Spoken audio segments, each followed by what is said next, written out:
सभी का स्वागत है हमारे YouTube चैनल सेल्फ स्टडी में। मैराथन क्लासेस में हम लोग आज नई यूनिट की तरफ मूव कर रहे हैं जिसका नाम है पीपल डेवलपमेंट एंड एनवायरनमेंट, मतलब लोग, विकास और पर्यावरण। तो इस यूनिट में हम लोग क्या पढ़ेंगे? आपके सिलेबस में डिजाइन है, आप लोगों ने देखा होगा। एमडीजी के बारे में पढ़ेंगे, मिलेनियम डेवलपमेंट गोल। एसडीजी के बारे में पढ़ेंगे, सस्टेनेबल डेवलपमेंट गोल। उसके बाद पर्यावरण का थोड़ा बहुत अध्ययन करेंगे, किस तरह उसमें भी हमने लोग जैसे बोले ना, तो ह्यूमन क्या क्या नुकसान कर रहा है, क्या क्या फायदा कर रहा है, ह्यूमन को क्या नुकसान हो रहा है पर्यावरण से, ह्यूमन के इर्द गिर्द हम चीजों को देखेंगे और उसका विकास किस तरह हो रहा है पर्यावरण के माध्यम से। इन टॉपिक्स पे हम लोग मोस्टली चर्चा करेंगे इस यूनिट के अंतर्गत। ठीक है, तो हम लोग शुरू करते हैं। People development environment. ठीक है, मानव विकास और पर्यावरण। मानव विकास और पर्यावरण। ठीक है,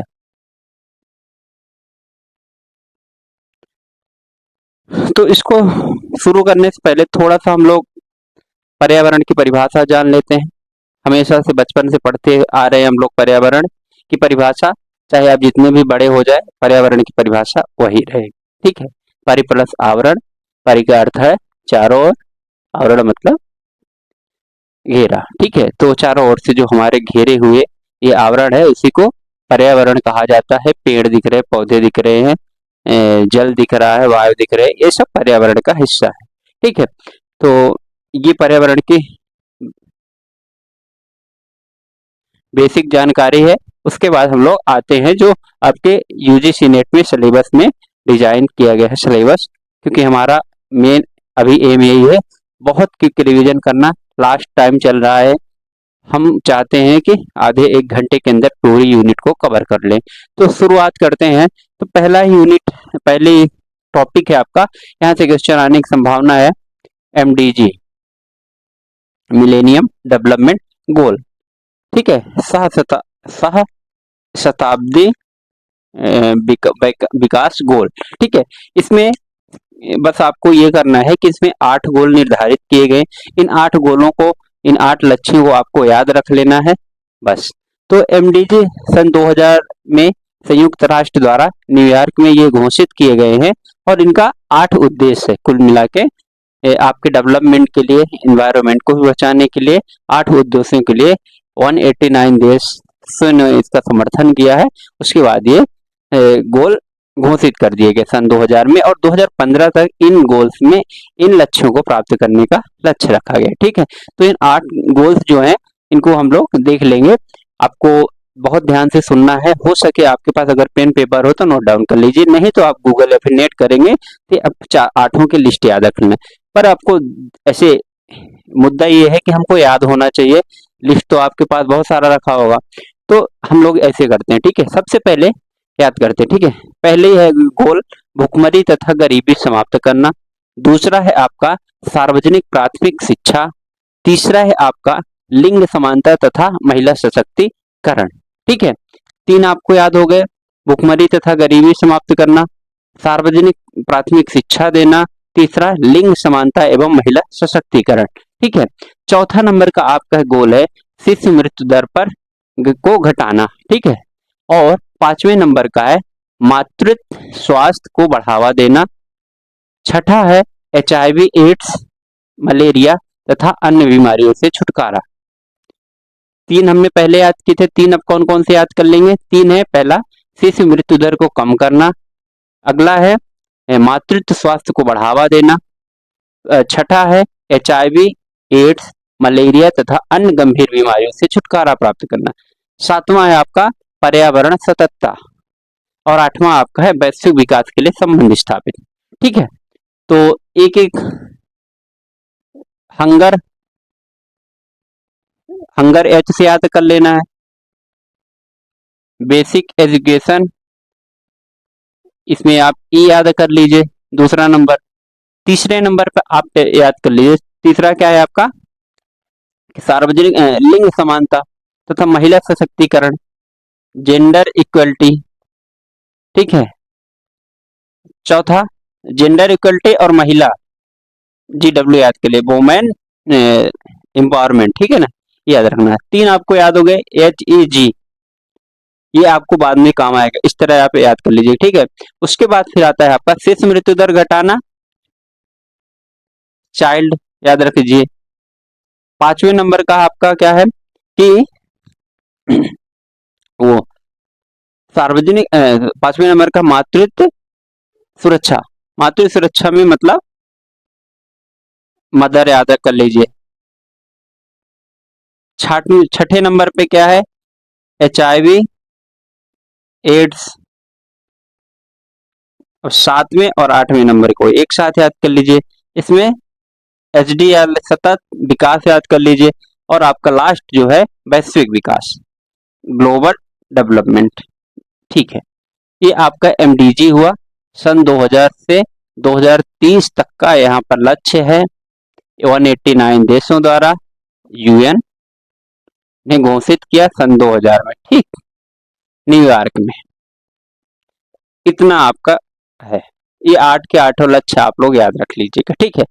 अब अगला टॉपिक है MDG के बाद SDG, सस्टेनेबल डेवलपमेंट गोल। इन्हीं गोल्स को, इन्हीं लक्ष्यों को और बृहद पैमाने पे और कुछ लक्ष्यों को बढ़ा दिया गया, जिसको कहते हैं SDG या फिर समपोषणी विकास।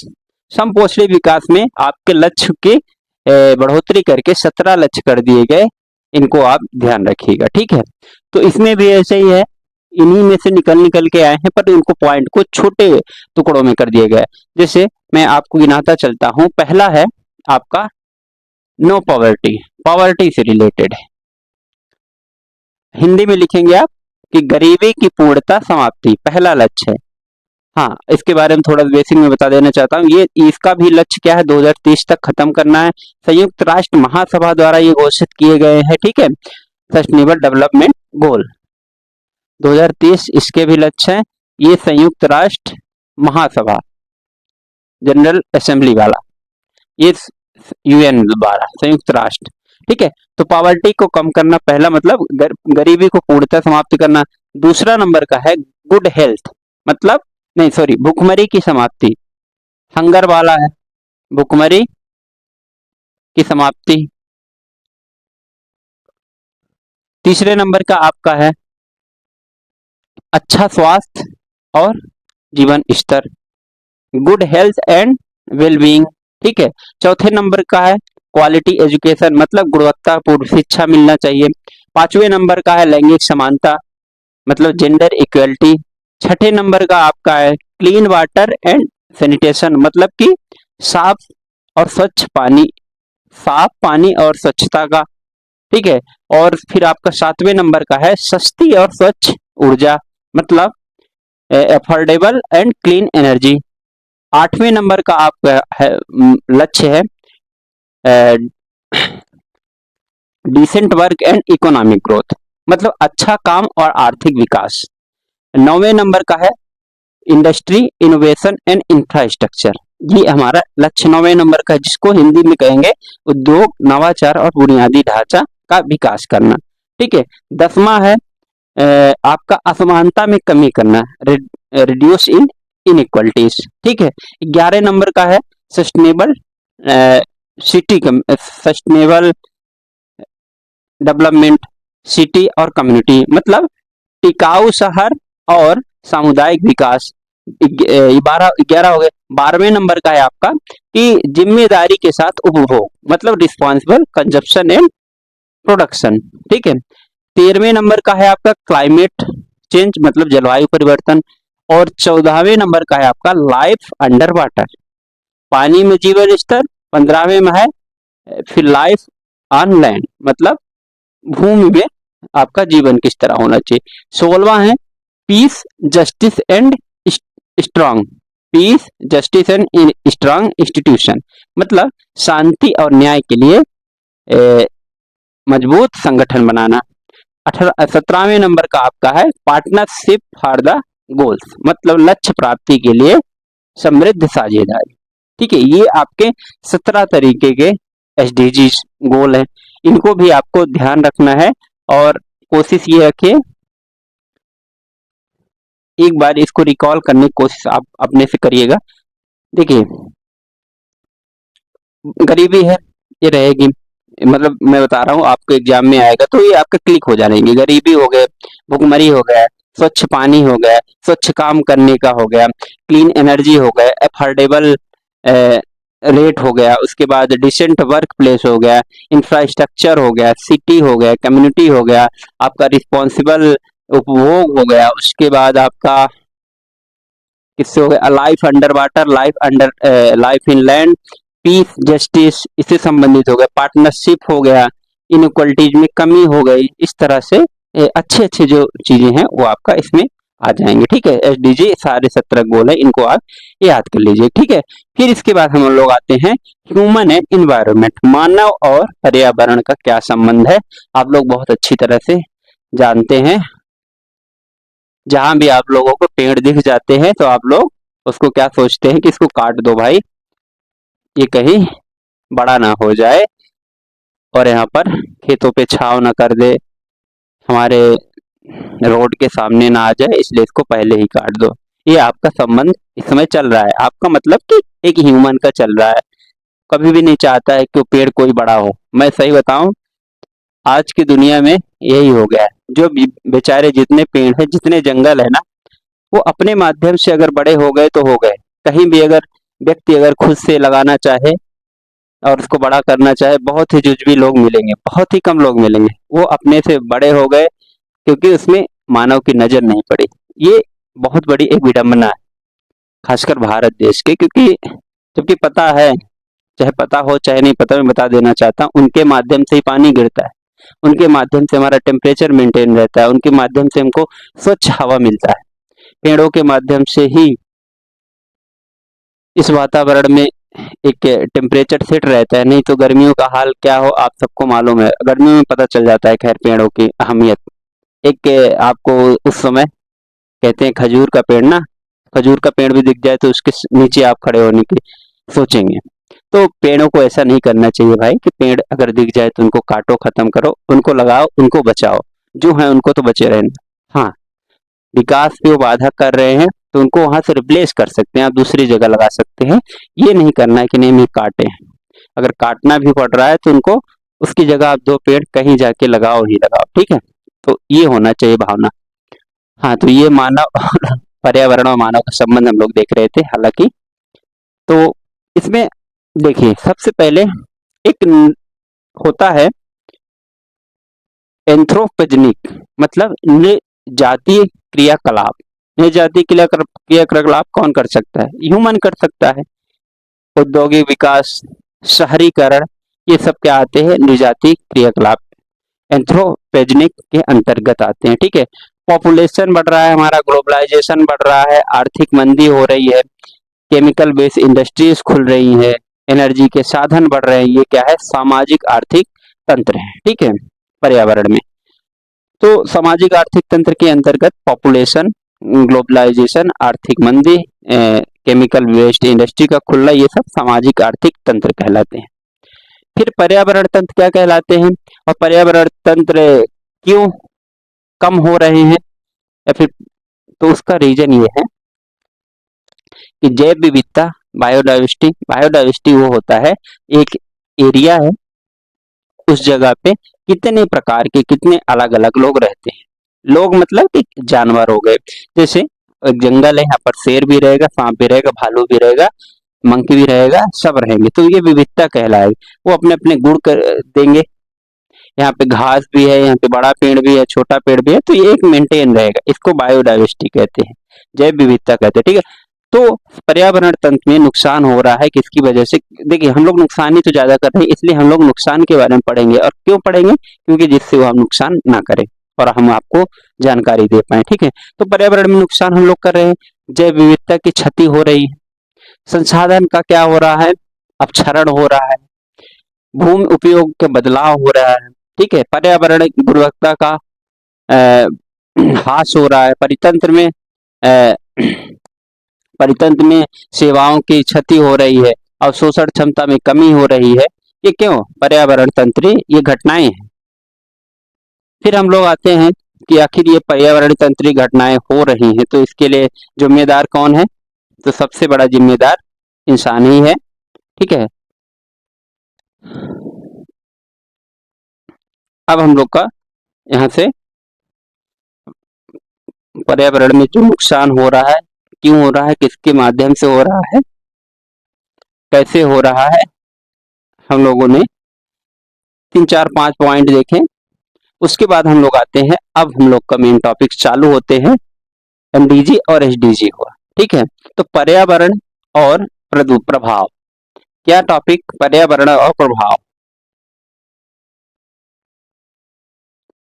इसमें आपका आता है, सबसे पहले आता है प्रदूषण। अब प्रदूषण क्या है? प्रदूषण एक अवांछित अवांछनीय परिवर्तन है जो हमारे पर्यावरण, जो पर्यावरण चल रहा है, जो पर्यावरण में सारी चीजें विद्यमान है, उनको डिस्टर्ब करता है।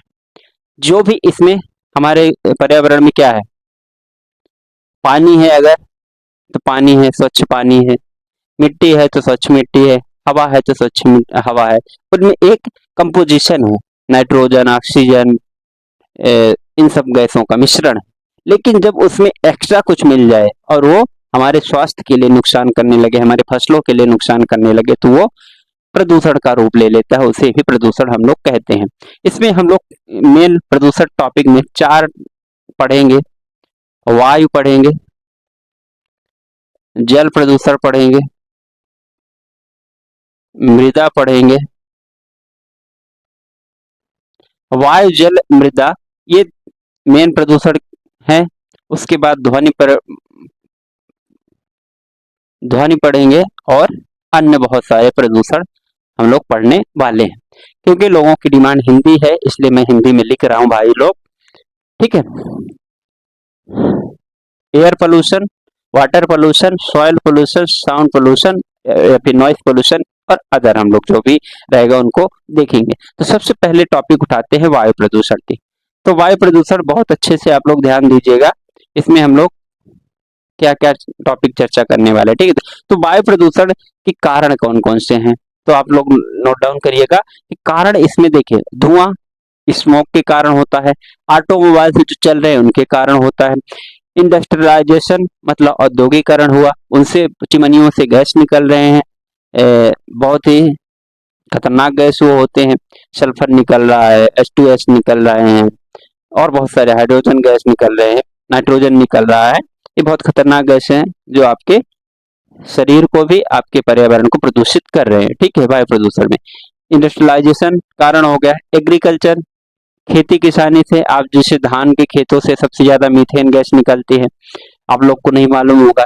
जो उसका पुआल होता है, पियरा बोलते हैं, तो उससे क्या होता है, पराली भी बोलते हैं, उससे मीथेन गैस निकलती है। जब वो सड़ता है ना, और धान धान के खेत में हमेशा पानी भरा होता है, तो उससे मीथेन गैस निकलती है और मीथेन गैस आपके लिए बहुत नुकसानदायक होते हैं, आप सबको मालूम है।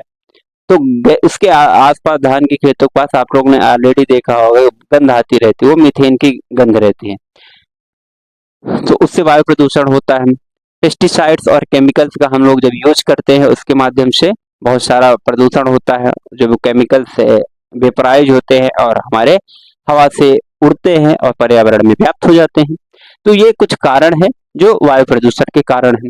अब इनके द्वारा प्रभाव क्या है? कारण तो हम लोगों ने देख लिया, प्रभाव क्या क्या है, मतलब इसका इफेक्ट या साइड इफेक्ट क्या क्या पड़ेगा वायु प्रदूषण के। तो इसका इफेक्ट ये है कि सबसे जो बड़े बड़े इफेक्ट, नॉर्मल इफेक्ट क्या है आपका, स्वास्थ्य संबंधी इफेक्ट हो गया, मतलब आपके शरीर में और आपको नुकसानदायक करेंगे, आपको स्वास्थ्य संबंधी समस्या देंगे, स्किन कैंसर होने की संभावना होती है, स्किन संबंधी रोग होने की संभावना होती है। फिर मेन जो हम लोग जो मेन इसके प्रभाव है, तो ओजोन डिप्लीशन, मतलब ओजोन का क्षय होना। उसके बाद फिर ओजोन के बाद, ओजोन क्षय में क्या होता है कि एक ओजोन परत है, हमारे वायुमंडल में एक ओजोन परत है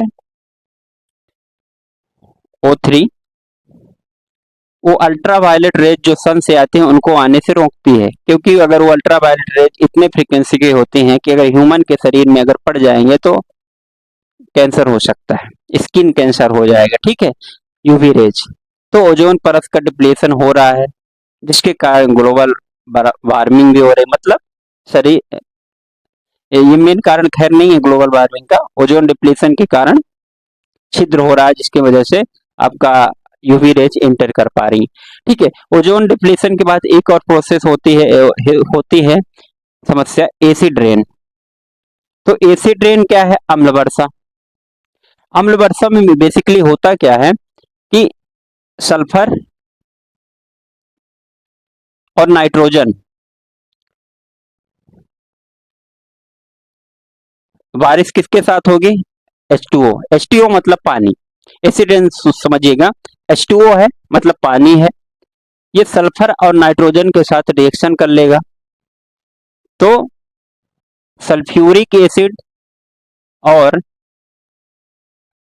नाइट्रिक एसिड बना लेगा, ठीक है। H2O सल्फर के साथ रिएक्शन कर लेगा और नाइट्रोजन के साथ, मतलब इसके सॉक्स, SOX और नॉक्स, इसके साथ रिएक्शन करके सल्फ्यूरिक एसिड और नाइट्रिक एसिड बना लेगा, जिसकी वजह से वो एसिड बन जाता है। इसकी वजह से बहुत सारी बिल्डिंग्स को आप लोगों ने देखा हुआ होगा, वो व्हाइट कलर की मेनली जो होती है वो थोड़ा येलोइश हो जाते हैं, बिल्डिंग का क्षय हो रहा है, क्योंकि लगातार जो शुरुआत बारिश होता है तो ये कण मौजूद होते हैं, ये किसकी वजह से? पोल्यूटेंट की वजह से, सल्फर पोल्यूटेंट है, नाइट्रोजन है, तो इनकी वजह से वो उनका क्षय हो जाता है। ताजमहल का हालिया चर्चा सुना था हम लोगों ने कि पीला कलर पड़ रहा है, हालांकि मथुरा रिफाइनरी के ऊपर एलिगेशन लगा था कि उसकी वजह से हो रहा है, बाद में शायद कोर्ट से ये मिल गया कि नहीं, उसकी वजह से नहीं है, ठीक है। तो ये एसिड रेन है, अम्ल वर्षा इसे कहते हैं। ये मेन प्रभाव है ओजोन डिप्लीशन और एसिड रेन किसके? वायु प्रदूषण के। और आपके स्वास्थ्य संबंधी समस्याएं हो रही हैं, वो हो ही रही है। ग्लोबल वार्मिंग, तीसरी समस्या क्या हो रही है? Global warming. ग्लोबल वार्मिंग मतलब कि आपका टेम्परेचर बढ़ना, आपके पर्यावरण का टेम्परेचर, वायुमंडल का बढ़ना, सिंपल सी बात है। फिर आगे हम लोग ग्लोबल वार्मिंग को डिटेल में आगे चर्चा करेंगे। तो ये रहा का क्या? वायु प्रदूषण। वायु प्रदूषण के बाद हम लोग आते हैं अगला टॉपिक जो है आपका जल प्रदूषण, या फिर मृदा, नहीं अभी नहीं, अभी वायु प्रदूषण और उसमें देख लेते हैं। इसमें अब फिर हम लोग आएंगे कि आखिर किसकी वजह से ये प्रदूषण होते हैं। तो किसकी वजह से होते हैं? उनको कहते हैं प्रदूषक, जिसकी वजह से होते हैं प्रदूषक। क्या कर देते हैं? प्रदूषक प्रदूषण कर देते हैं, मतलब पॉल्यूटेंट। पॉल्यूटेंट पॉल्यूटेंट पॉल्यूटेंट भी दो प्रकार के होते हैं, प्राइमरी और आपका सेकेंडरी। प्राइमरी पॉल्यूटेंट क्या होते हैं? जो डायरेक्ट फॉर्म में, मतलब उनसे डायरेक्ट होता है हमारा पोल्यूशन। आप सिंपल से नाम याद कर सकते हैं, आपके एग्जाम में वो आने की संभावना रहती है। PM particulate matter, CO2 carbon dioxide, hydrogen, lead, CFC, SOx, NOx, SO2, NO2, SO3, NO3, ठीक है। ये आपके प्राइमरी पॉल्यूटेंट्स है, तभी एग्जाम में आए, इनसे डायरेक्ट होता है, डायरेक्ट पोल्यूशन, ठीक है। और सेकेंडरी पोल्यूटेंट्स वो होते हैं, प्रदूषक वो होते हैं जिनके माध्यम से डायरेक्ट नहीं, वो प्राइमरी और किसी दूसरे पोल्यूटेंट के साथ रिएक्शन कर लेते हैं और फिर उसके साथ क्या करते हैं? पोल्यूशन फैलाते हैं। जैसे सल्फेट, नाइट्रेट, कोई एसिड बन गया, जैसे बना था ना सल्फ्यूरिक,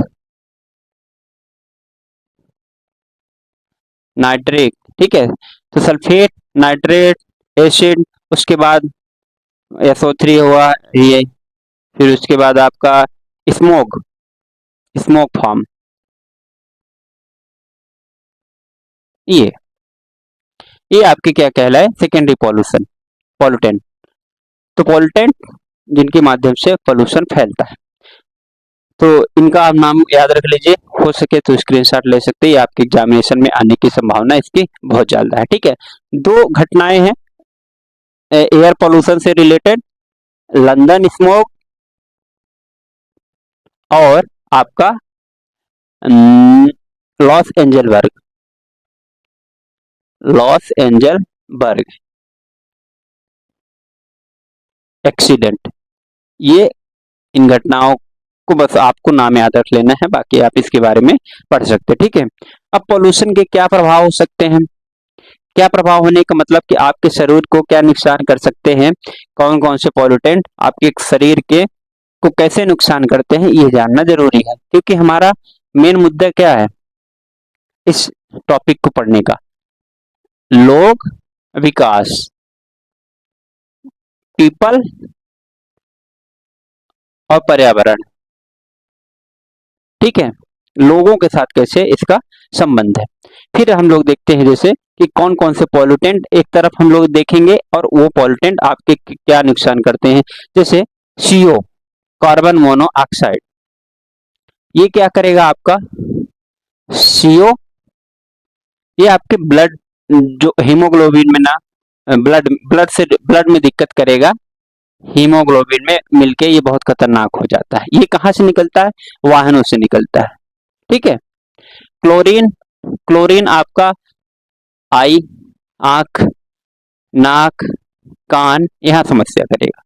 ठीक है, फिर अगला लिखिए मैग्नीज, मैग्नीज आपको क्या करेगा, ये निमोनिया में आपको समस्या करेगा। लेड, LED लेड मतलब कैंसर, ये कैंसर में संबंधित है। फिर उसके बाद है एक है एस्बेस्टस, एस्बेस्टस क्या है, एस्बेस्टेसिस रोग कर देता है आपको। ठीक है, धूल क्या करेगा, एलर्जी करेगा। ठीक है, ये सब क्या है एयर पोल्यूशन से संबंधित है। फिर अगला है एक टॉपिक, इसको बचाएं कैसे या फिर क्या भारत सरकार ने कुछ नियम बनाया है, तो थोड़ा सा देख लेंगे। AQI,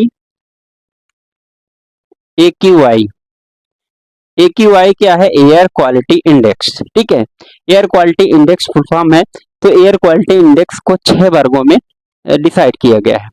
टॉपिक क्या डालेंगे, AQI, एयर क्वालिटी इंडेक्स, इसको 6 वर्गों में डिसाइड किया गया है कलर के आधार पर। आप लोग देखते होंगे कि हर शहर में कुछ कुछ पॉइंट पर आजकल तो डिजिटल पैनल लगे होते हैं और वो ऑटोमेटिकली सेंसर वाला सिस्टम है, नहीं तो देखिए, और उसमें लेकिन हाँ उसमें उस जो दिखाता है इंडिकेशन है वो आपको समझना होगा। जैसे मान लीजिए हरा कलर दिख रहा है तो वो गुड है, ठीक है, अच्छा है, ठीक है। और फिर आपका हल्का हरा एक होता है वो सेटिस्फैक्टरी है, संतोषजनक है। उसके बाद आपका पीला है, तो पीला का मतलब ये होता है कि मॉडरेटरी पोल्यूटेड, मतलब ज्यादा थोड़ा पोल्यूशन है, अच्छा से खराब है। फिर नारंगी खराब ही माना जाएगा। फिर आपका लाल रंग जो है वो मतलब ज्यादा खराब, अति खराब, डेंजरस कह सकते हैं, ठीक है, या फिर गंभीर कह सकते हैं। तो इस तरह इसका AQI का इंडेक्स है, हरा, पीला, लाल, नारंगी। लाल अगर है तो बहुत खतरनाक है, नारंगी है तो है खतरनाक पर कम, एकदम हरा है तो अच्छा है, ठीक है। तो ये है AQI। अब एयर पोल्यूशन से बचाव के क्या क्या उपचार है, ये बहुत बेसिक चीजें हैं, आप सब लोग को मालूम है और आप अपने हिसाब से इसको देख सकते हैं। तो इसमें प्राथमिक नियंत्रण भारत सरकार द्वारा क्या किया गया कि पहला तो आप अपने से खुद बचिए मतलब एयर, इसको मास्क वास्क लगा के चलें, ठीक है, और इन चीजों को ना ज्यादा होने दें, आप खुद पर्यावरण में कंट्रोल करें, आप गाड़ी वाहन को कम चलाएं। अब सरकार ने क्या किया, सरकार ने देखिए सबसे पहले NGT का गठन किया। 2010 में NGT नेशनल ग्रीन ट्राइब्यूनल का गठन किया, जो पर्यावरण के नियम और कानूनों से चलता है। वो कई जगह आपकी फैक्ट्री जितनी होती हैं, आपके रोड होते हैं, वो कहीं भी पर्यावरण संबंधित एक्ट लाते हैं, नियम वो बना के रखे हैं, आपको जुर्माना भरना पड़ सकता है जो उल्लंघन करेगा। तो ये है एयर पोल्यूशन से related NGT। Odd even policy हमने देखा है दिल्ली में चलाया गया कि इस दिन ऑड वाली गाड़ियां चलेंगी क्योंकि गाड़ी ज्यादा चल रही थी।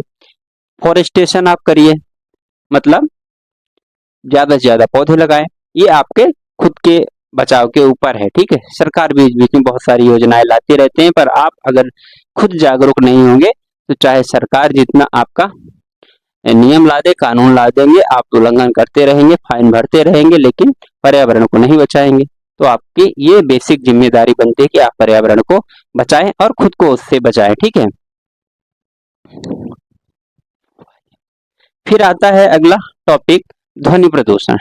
ध्वनि प्रदूषण में आपको समझने लायक ज्यादा कुछ है नहीं। आप सबको मालूम है, जो भी आवाज आपको मधुर लगती है और वो एक समय ऐसा आ जाता है कि उस मधुरता को छोड़ के आपको कर्कश लगने लगती है, मतलब वो प्रदूषण हो रहा है। डीजे सॉन्ग आपको बहुत अच्छे लगते हैं, आप खुद डांस करते हैं, डांस करते करते आपको कुछ देर में वो प्रदूषण समझ में आने लगता है। तो इसी तरह है ध्वनि प्रदूषण। ध्वनि प्रदूषण के कारण आप समझते हैं, ट्रैफिक हो गया, निर्माण गतिविधियां हो गई, घरेलू कामकाज हो गए, औद्योगिकरण हो गए, इनके माध्यम से आपका ध्वनि प्रदूषण होता है। ध्वनि प्रदूषण के लिए जैसे हमारे कानों के लिए अगर कहा जाए तो WHO द्वारा 50 से 60 डेसिबल तक की जो ध्वनि होती है वो हमारे कानों को प्रिय लगती है, मतलब सुनने योग्य। उसके ऊपर जो भी है तो फिर मतलब आपका प्रदूषण है। ठीक है, डेसिबल यूनिट होती है ध्वनि की। तो ये आप सब कारण बहुत आसान है, समझ गए हैं आप। उसके बाद प्रभाव, ज्यादा यहाँ से क्वेश्चन आने की संभावना नहीं रहती कि क्या प्रभाव है। तो प्रभाव में आप समझिएगा कि आपकी क्षमता में कमी हो जाएगी, आपका कान खराब हो जाएगा, आपकी एकाग्रता में कमी हो जाएगी, जिनको बीपी की समस्या है बीपी बढ़ जाएगी, और अन्य मेंटल डिसीज बढ़ जाएंगे, और इस तरह का प्लांट का ग्रोथ कभी कभी रुक जाता है। तो ये आपके ध्वनि प्रदूषण के प्रभाव हैं। यहाँ से बहुत कम क्वेश्चन आने की संभावना रहती है, क्योंकि ये बेसिक चीजें हैं और इसमें ज्यादा है नहीं कुछ। ठीक है ना, तो ध्वनि प्रदूषण इतना आपको प्रभावित नहीं करता, बस मेंटल लेवल पर, इरिटेशन लेवल पे, बच्चों के पढ़ाई के लेवल पर यहाँ पे नुकसान करता है बस। ठीक, इसके बाद फिर आते हैं हम लोग जल प्रदूषण। हम लोग का मेन इसमें यही है, आपका वायु प्रदूषण और जल प्रदूषण। तो जल प्रदूषण में ये है कि हम लोग देखते हैं जल प्रदूषण किन किन माध्यमों से होता है। सबसे पहले आपके दिमाग में तुरंत ही एक फैक्ट्री नजर आएगी जो हम लोग के छोटी क्लासेस में बनी होती थी, और उसका कचरा निकलता हुआ एक नदी में मिलता हुआ समझ में आएगा, और वो नदी से ध्यान आएगा कि वो नदी है यमुना नदी। ठीक है, ये जल प्रदूषण, हाँ वास्तव में यही है। हम लोग को याद आता है अभी तक जल प्रदूषण के नाम पर सेम टू सेम पिक्चर, और आपको भी याद आता ही होगा, या फिर आपके आसपास जो भी ऐसा कोई कनेक्शन होगा डायरेक्ट जाके मिलता होगा नदियों पे। ठीक है, या फिर आपको अपने घर का याद आता होगा, हमारे घर की निकासी जाके कहीं एक नाले में मिलती है। प्रदूषण है, वो भी है, वो छोटा रूप है, उसके बाद बड़ा रूप आता है। तो जल प्रदूषण यही है कि जल में जब अवांछनीय तत्व मिल जाते हैं, प्रदूषक मिल जाते हैं, गंदगी मिल जाती है, तो उसी को हम लोग, जो उसकी नेट वैल्यू जो रियल वैल्यू है उसको प्रभावित करती है, उसको ही हम जल प्रदूषण कहते हैं। ठीक है, अब इसमें कई प्रकार से जल प्रदूषण होता है। एक होता है डायरेक्ट प्रकार में, आप देखेंगे पॉइंट सोर्स, क्या हम लोग पढ़ रहे हैं, WP, वाटर पोल्यूशन या फिर जल प्रदूषण, पॉइंट सोर्स पोल्यूशन। इसमें क्या होता है कि एक मान लीजिए कंपनी है, कंपनी से निकला और ये आपका जाके नदी में मिल गया, मतलब ये यहाँ पर क्या है, यही सोर्स है किसका, पोल्यूशन का, और वहां से निकल के डायरेक्ट नदी में मिल गई। पॉइंट सोर्स कभी आ जाए एग्जाम में तो समझिएगा इसको। दूसरा आता है नॉन पॉइंट सोर्स, मतलब NPS। इसमें क्या होगा कि सबसे पहले अपशिष्ट आपका नाली में निकलेगा, और नाली जाके आपको मिल जाएगी कहाँ, ये कंपनी है, ये छोटी नाली है, और ये नाली जाके मिलती है बड़ी नदी में, तब जाके बनता है, ये पहुंचता है कचरा यहाँ तक। ये non point source, direct source से निकल के नदियों में नहीं जा रहा, नॉन पॉइंट सोर्स, ये समझिए। ठीक है, फिर उसके बाद आता है इंडस्ट्रियल डेवलपमेंट। एक कारण मैं बता रहा हूँ कि जल प्रदूषण के कौन कौन से कारण हो सकते हैं। नॉन पॉइंट सोर्स में आप समझ गए, डायरेक्ट जाके मिल गया, ये नालियों के माध्यम से मिल गया। फिर आता है इंडस्ट्रियल डेवलपमेंट के कारण। इंडस्ट्रियल डेवलपमेंट के कारण कैसा होता है समझिए, आपका जब औद्योगिक विकास होगा तो हर चीज में, चाहे एक मानव शरीर है उससे भी अपशिष्ट निकलता है, क्योंकि सिंपल सी बात है, इंडस्ट्रियलाइजेशन औद्योगिकरण का मतलब यही है, कुछ ना कुछ प्रोसेसिंग करना। आप कुछ उसमें डालेंगे, कुछ निकलेगा, और ये जब निकलेगा तो और law of conservation of mass यही कहता है, क्या कहता है कि मास ना डिस्ट्रॉय किया जाता, ना बनाया जा सकता है, वो एक फार्म से दूसरे फार्म में कन्वर्ट होता है। तो इसी तरह उसमें आप कुछ डालेंगे, जो प्रोडक्ट है वो पूरी तरह तो निकलेगा नहीं, जितना निकला वो निकला, और बाकी बीच का जो बच गया वो अपशिष्ट कहलाया। तो वो वहां से निकल के आया, ठीक है। तो वो किस रूप में है, वो कचरे के रूप में है, गंदगी के रूप में, वेस्ट के रूप में है, ठीक है। तो वेस्ट जब आप जाके मिलेगा कहाँ, पानी में मिलेगा। अल्टीमेटली पानी ऐसा एक माध्यम है जो रुकता नहीं है, तो उसी में आप लोग बहाना चाहते हैं उसका रास्ता, क्योंकि समुद्र के लिए खुला है, ठीक है। तो ये इंडस्ट्री के कारण हुआ। फिर उसके बाद हम लोग आते हैं, बहुत सारी ऐसी केमिकल इंडस्ट्रीज होती हैं जो पोल्यूशन को बढ़ाती है, डिटर्जेंट इंडस्ट्रीज होती हैं, और एक, हाँ, समुद्रों में आप लोग देखते होंगे जो ऑयल आता है, विदेशों से आता है, समुद्री रास्ते से आता है, तो बहुत बार क्या होता है, जहाजों में वो ऑयल फैल जाता है हमारे उसमें, समुद्र के उसमें फैल जाता है, जिसकी वजह से बहुत बड़े लेवल पे जल प्रदूषण होता है। हजारों हजारों वहां पर टैंकर्स तेल गिरे होते हैं। अब सोचिए कितना होता है, हजारों हजारों टैंकर पूरे समुद्र में फैला है, जल प्रदूषण हो रहा है, उसमें मगरमच्छ खाएंगे, मछलियां खाएंगी, वो उनको नुकसान हो। तो ये बहुत सारे तरीके होते हैं जल प्रदूषण के, आप लोग समझिए। अब इसमें मैं हम लोग केवल एक ही चीज जान लेंगे, कुछ प्रदूषक हैं जिनसे संबंधित आपके रोग होते हैं जो आपके एग्जामिनेशन में आने की संभावना रहती है। जैसे अर्सेनिक, नोट डाउन आप करिएगा, अर्सेनिक, अर्सेनिक से आपका ब्लैक फुट नामक रोग होता है। कैडमियम है, इससे इटाई इटाई रोग होता है। फ्लोराइड, इससे फ्लोरोसिस होता है, ठीक है। ये हड्डियों से संबंधित होता है, जैसे दांत पीले हो जाना, हड्डी कमजोर हो जाना, ये, ठीक है। फिर उसके बाद पारा या फिर मरकरी, ये बहुत इससे मिनीमाता होता है। और मैग्नीज, इससे श्वास संबंधी रोग होते हैं, ठीक है। तो ये रहे जिनके माध्यम से ये प्रदूषक है, जल प्रदूषक है मेनली, जिनके माध्यम से ये रोग होते हैं। ये आपको मैच द फॉलोइंग में आ जाते हैं, मोस्टली ये संभावना रहती है आ ही जाएंगे, ठीक है। कोई भी एग्जाम हो, डिसीज, स्वास्थ्य और आपके शरीर से रिलेटेड कुछ ना कुछ आ ही जाता है, खासकर आप अगर जब पर्यावरण के टॉपिक पढ़ रहे हैं, ठीक है। फिर आता है हमारा सॉइल प्रदूषण, मतलब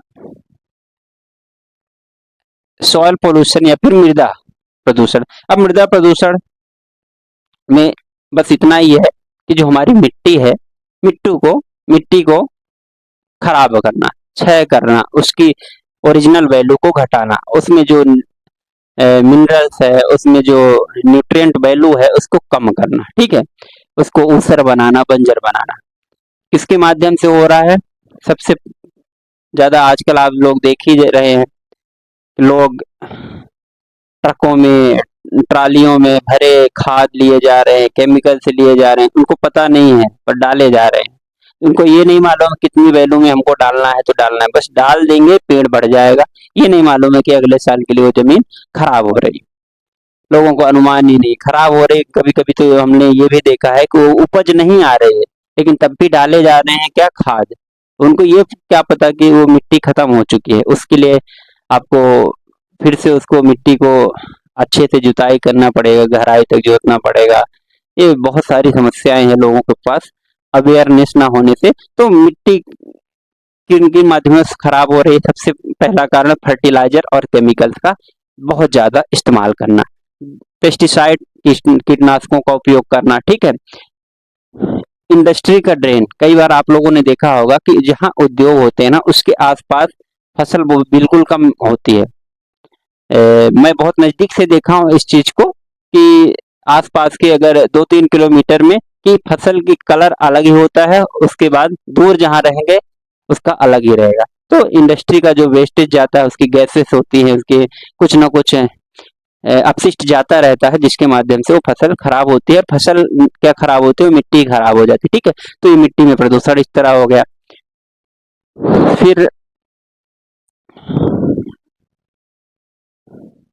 पेपर मिल्स हो गए, खदानों की वजह से मिट्टियाँ खराब होती हैं, कागज मतलब पेपर मिल्स के माध्यम से होते हैं, प्लास्टिक थैलियाँ जो सबसे ज़्यादा अभी चल रहा है बैन करने का, इनके माध्यम से बहुत ज़्यादा मिट्टी खराब होती है। ये कभी क्योंकि सड़ती नहीं है, नॉन डिग्रेडेबल है, हजारों हजार साल तक एक मिट्टी एक थैली पर आपने देखा होगा गाड़ी है तो आपका जीवन चला जाएगा, थैली कहीं जा ही नहीं रही, इसीलिए लोग आजकल प्लास्टिक और थैलियों का इस्तेमाल करना बंद कर रहे हैं। आप लोगों को भी करना चाहिए बंद, क्योंकि ये बहुत खतरनाक है, ये मिट्टी आपकी खराब कर देगी। ठीक है, मिट्टी क्या खराब, पूरा पर्यावरण ही खराब कर दे। ठीक है, इनका प्रभाव एकदम सीधा नकारात्मक आपको समझ में ही आ रहा है कि क्या हो रहा है। जब मिट्टी खराब हो रही है तो कृषि योग्य भूमि की कमी हो रही, लोग बिल्डिंग में बना रहे हैं, बोलते हैं कि हमारे वहां उत्पादन नहीं हो रहा। अरे भाई, खराब हो चुकी है तो कहाँ से उत्पादन होगा। ठीक है, स्वास्थ्य संबंधी समस्याएं आपके आ रही हैं, स्वास्थ्य संबंधी आप उसी मिट्टी से उपजा हुआ खाने को खाएंगे तो स्वास्थ्य संबंधी समस्याएं आना ही आना है। ठीक है, भूस्खलन हो रहे हैं, मिट्टियों की वजह से मिट्टी कमजोर है, भूस्खलन होना ही होना है।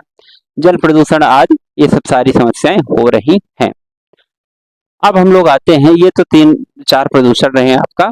उसके बाद आते हैं आपका वेस्ट, वेस्ट या फिर अपशिष्ट टॉपिक पे। ठीक है, अपशिष्ट क्या है, तो कई प्रकार के वेस्ट होते हैं, उनके आप टाइप जान लीजिए। इंडस्ट्रियल वेस्ट, औद्योगिक वेस्ट, उद्योगों से निकला हुआ कचरा। उसके बाद फिर आता है म्युनिसिपल वेस्ट, मतलब नगर निगम, नगर पालिकाओं, सिटीज, इनसे निकला हुआ कचरा। फिर आता है बायो मेडिकल वेस्ट, मतलब जो कंपनियां हैं खासकर मेडिकल लाइन की, उनसे निकला हुआ कचरा। खैर, मेडिकल शब्द बोलने में ही आज अजीब सा मुझे लगा, क्योंकि इस तरह देश में माहौल चल रहा है कि एक डर सा बन गया है, कोई भी सुरक्षित नहीं है। और इसके लिए मैं तो कुछ नहीं कह सकता हूँ, लड़कों से ही अपील कर सकता हूँ। अगर कोई असुरक्षित अपने आप को महसूस कर रहा है, डर महसूस कर रहा है, तो उसमें लड़कों का फेल्योर है कि लड़के क्यों इतना, अगर कोई डर रहा है तो मेरा कहने का मतलब यही है कि उसकी वजह कहीं ना कहीं लड़के हैं, क्योंकि लड़कों की वजह से डर रहे हैं ना, और किसी बात की असुरक्षा नहीं है। तो क्यों ना हर लड़के को, हर पुरुष को अपने आप को बहुत संयमित कर लेना चाहिए, अपने आप को बहुत समझदार कर लेना चाहिए, और ये कोशिश करना चाहिए कि अब हम ही बदलाव ला सकते हैं, हम ही चेंजेस ला सकते हैं इस देश में, जिस देश में इस तरह के कृत्य हो रहे हैं।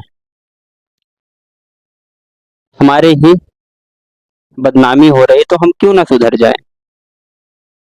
मैं एक किसी इंडिविजुअल को नहीं बोल रहा हूँ, मैं सबको बोल रहा हूँ कि एक डर जो पैदा हो गया है, पुरुष, नर, लड़का, पुल्लिंग, तो इस डर को हम ही कम कर सकते हैं, और हम अपने आप में आत्म संयमित रह के, अपने आप को सुधार करके, सामने वाले व्यक्ति का सम्मान करके इस चीज को कम कर सकते हैं।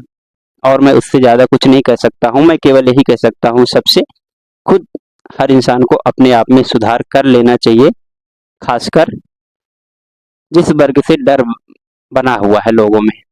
और सही बात भी है, डर बन गया है क्योंकि ऐसा काम हो रहे हैं।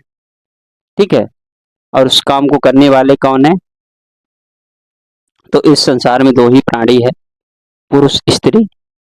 तो हर बार स्त्रियों के साथ कुछ न कुछ गड़बड़ होता है, और करने वाले पुरुष होते हैं। तो मैं तो पुरुष का फेल्योर मानूंगा इसमें। मैं सरकार को क्या कहूँ, किसी व्यक्ति को क्या कहूँ, मैं कुछ नहीं कह सकता।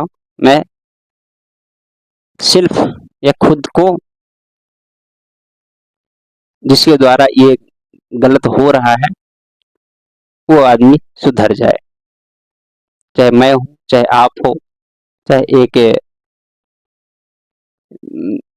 पुरुष जात है, मेल जात है, उसको सुधर जाना चाहिए भाई। आपके कारण किसी को क्यों डर होना चाहिए, नहीं होना चाहिए। बाकी जो है तो है, ठीक है, निकल आया हमारे मुंह से ये सब, क्योंकि बहुत खतरनाक भयावह माहौल चल रहा है आजकल देश में, ठीक है। तो हमारा यही कहने का मतलब भाई कि जिसकी वजह से, आप लोगों की वजह से अगर लोग डर रहे हैं तो आप लोगों को ही सुधार करना पड़ेगा, और हम लोगों को सब मिलके यही चाहिए कि अब हमारी नैतिक जिम्मेदारी है कि ऐसा कभी कुछ हो ना किसी के साथ, और वो अपने अंतर मन से करना पड़ेगा सुधार, ठीक है। तो रही बात हम लोग वेस्ट और अपशिष्ट की बात कर रहे हैं, तो बायो मेडिकल की बात कर रहे हैं, तो वहां से जो अपशिष्ट निकलते हैं, बायोडिग्रेडेबल प्लास्टिक हो गया, धातु हो गया, ये सब सारे क्या है, वेस्टेज हैं। ऑर्गेनिक वेस्ट की बात करें तो रसोई से निकलने वाला है, सब्जी है, फल फूल है, ये सब ऑर्गेनिक वेस्ट कहलाते हैं, ठीक है। फिर रिसाइकल करने वाले वेस्ट हैं, कागज हो सकता है, कांच हो सकता है, मेटल हो सकते हैं, तो ये कई तरह के वेस्टेज के प्रकार हैं, ठीक है। फिर उसके बाद हम लोग आते हैं कि अपशिष्ट को कैसे मैनेजमेंट करता है इंसान। तो अपशिष्ट को मैनेजमेंट करने के लिए कुछ सरकार ने NWMC NWMC natural waste sorry national waste management council, ये बनाया है, सरकार ने बनाया है। इसका गठन 1990 में किया गया है। थोड़ा सा हमारी स्पीड कम हो गई, फिर हम लोग आगे बढ़ेंगे, भावुक हो गया थोड़ा, ठीक है ना, ठीक है। एनडब्ल्यूएमसी राष्ट्रीय अपशिष्ट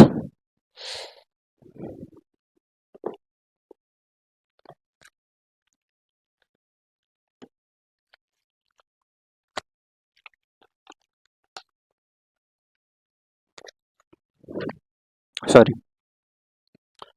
राष्ट्रीय अपशिष्ट प्रबंधन परिषद, ठीक है, 1990 में गठन किया गया। फिर एक और संस्था CPHEEO,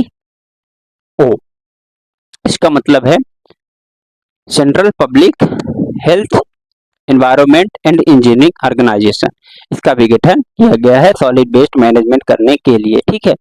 फिर इसके बाद आते हैं, सॉरी वेस्ट में अपशिष्ट के लिए, अब आता है एक सॉलिड वेस्ट, वेस्ट में भी एक आता है सॉलिड वेस्ट आएगा, फिर आएगा आपका लिक्विड वेस्ट, ठीक है। सॉलिड वेस्ट क्या होता है, सॉलिड वेस्ट मतलब जिस तरह का ठोस कचरा कहलाता है। ठोस कचरा मतलब जैसे कि कूड़ा हो गया, मलबा हो गया, रद्दी हो गया और राख हो गया, ये सब सॉलिड वेस्ट के अंतर्गत आते हैं, ठीक है।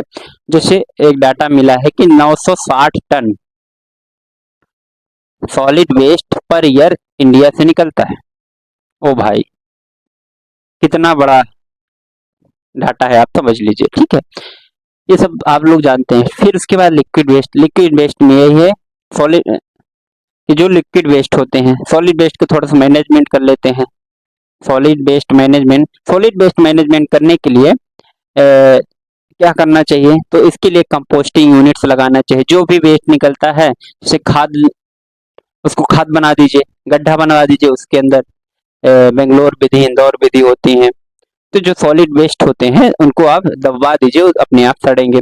गोबर गैस, बायोगैस, इसका वो है सॉलिड वेस्ट मैनेजमेंट का बहुत अच्छा एग्जाम्पल है। आप लोगों ने देखा होगा, एक ऐसे डोम शेप का बायो गोबर गैस बनाते हैं, यहाँ से एक पाइपलाइन आती है आपके चूल्हे में, इसमें आपका CH4 मीथेन आता है, इसमें गोबर आप भरते जाइए, भरते जाइए, भरते जाइए, इसमें आप गैस बनता है, आप इसका यूज करिए।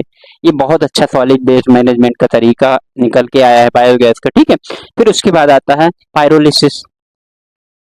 पायरोलिसिस का मतलब क्या है, पायरोलिसिस मतलब हीट, या फिर हीट के माध्यम से क्या करना, टुकड़ों में तोड़ना, और ऑक्सीजन की अनुपस्थिति में, ऑक्सीजन नहीं होगा, O2 यहाँ पर नहीं होगा, इनर्ट माहौल में पायरोलिसिस होता है, ठीक है। हीट के द्वारा सॉलिड को लिक्विड में, लिक्विड को गैस में तोड़ना, खत्म काम, ठीक है।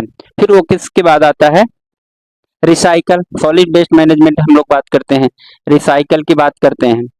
रिसाइकलिंग आप लोग कर, मतलब रिसाइकलिंग की प्रोसेस से इसको मैनेजमेंट किया ही जाता है।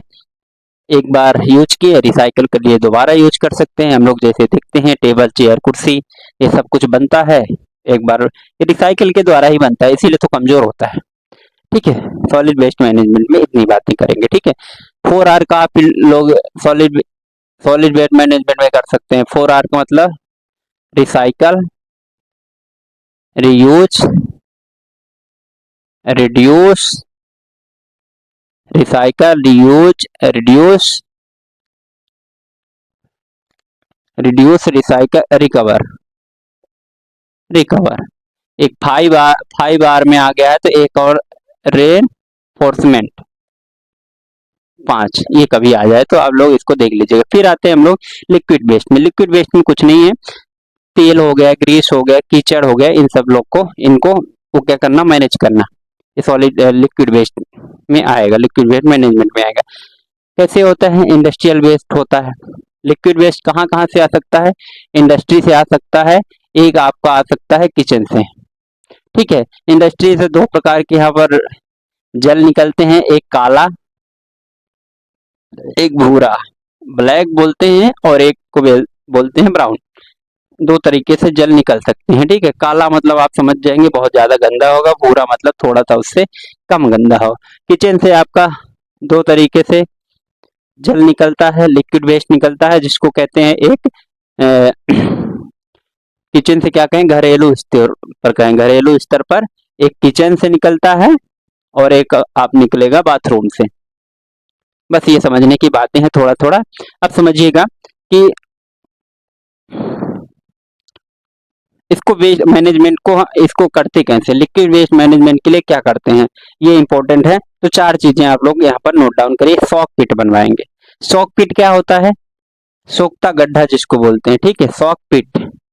सॉक पिट में क्या होता है, ये गोल गोल होता है, इसमें यहाँ पर कंकड़ भर दिए जाते हैं, आप लोगों ने देखा होगा गांव में बने होते हैं। ठीक है, इसमें पानी जाएगा और जो क्या होगा, अच्छा पानी नीचे चला जाएगा, बाकी गंदगी ऊपर जम जाएगी, उसको फिर निकालेंगे, ये सॉक पिट कहलाएगा। दूसरा लिक्विड वेस्ट मैनेजमेंट का तरीका क्या होगा कि आपका लीच पिट होता है। लीच पिट और सॉक पिट में अंतर ये होता है कि लीच पिट में क्या होता है कि ये जो चारों तरफ से ये एक ईंटे की दीवार होगी। ठीक है, ईंटे की दीवार होगी और ये बाहर से क्या होगा, एक ढक्कन लगा होगा, ये अंदर ईंटे से ऐसे छोड़ छोड़ के ऐसे बना होता है। ठीक है, ये गिट्टी उट्टी से बना होता है, ये ईंटे से बना होता है, और ये ब्लॉक होता है लीच पे। ठीक है, इससे पानी अंदर जाता है। फिर तीसरे नंबर का फिर एक आपको क्या कर सकते हैं, डिच या फिर नाली के माध्यम से लिक्विड वेस्ट मैनेजमेंट करते हैं। गंदी नाली मतलब गंदा पानी निकालने के लिए नाली का ही यूज है, हर जगह नहीं फैलेगा। ये 3-4 चीजें हैं बस। ठीक है, बायोमेडिकल अपशिष्ट क्या है? बायोमेडिकल अपशिष्ट सबसे ज्यादा आजकल नुकसानदायक हो रहा है, क्योंकि वो ऐसे पदार्थ से बने होते हैं कि ज्यादा डिग्रेडेबल नहीं होते हैं, ऑलरेडी उसमें बहुत सारा क्योंकि उनको प्रिजर्वेटिव का यूज होता है ऐसे रखने के लिए, क्योंकि वो बहुत सेंसिटिव काम के लिए यूज किए जाते हैं ना। तो बायोमेडिकल अगर अपशिष्ट की बात करें, कभी मतलब एग्जाम्पल आपके सामने आ जाए तो कौन कैसे कह सकते हैं, तो उसमें जैसे संक्रामक वेस्ट हो सकते हैं।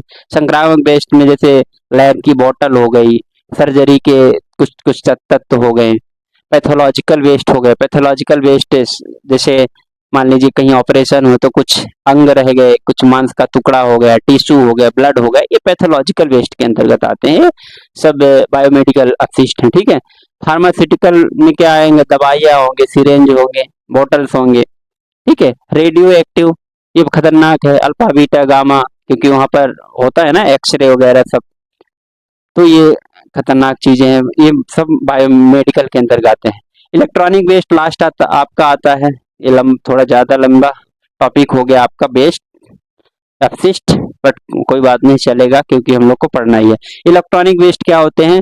बस इलेक्ट्रॉनिक वेस्ट का सिंपल से समझिए, जो आप लोग मोबाइल बार बार बदलते हैं, कंप्यूटर बदलते हैं, हर तीसरे दिन लैपटॉप आपको चाहिए, दूसरा मोबाइल चाहिए, 4-4 मोबाइल चाहिए, भाई जाते कहाँ है? मैं बता रहा हूँ, अगर व्यक्ति अगर देखे ना तो पिछले 5 से 7 साल में हर एक के घर में मैं कह सकता हूँ 5 से 6 मोबाइल अभी आप जाके पड़े होंगे, देख लीजिएगा, मोबाइल पड़े होंगे, उनके बैटरी पड़े होंगे, ईयरफोन, हेडफोन, अब उनको कहाँ फेंके समझ में ही नहीं आ रहा है। तो ये सब इलेक्ट्रॉनिक वेस्ट है। ठीक है, शुक्र है कि कभी कभी कोई न कोई लोहा प्लास्टिक ये सब खरीदने वाला आ जाता है, पर बात यही है कि वो खरीद के ले कहाँ जाएगा, कहाँ डंप करेगा। समस्या यही आती है कि उसको डंपिंग करने के लिए कुछ को तो मान लीजिए रिसाइकल का लेयर यूज है, लेकिन ज्यादातर को फिर जाके डंप कर दिएगा समुद्र में, और समुद्र में वही नुकसान होने वाला है। ठीक है, तो इस तरह से ये वेस्ट वाला टॉपिक यहाँ पर खत्म होता है। उसके बाद फिर हम लोग देखेंगे आगे का टॉपिक क्या है।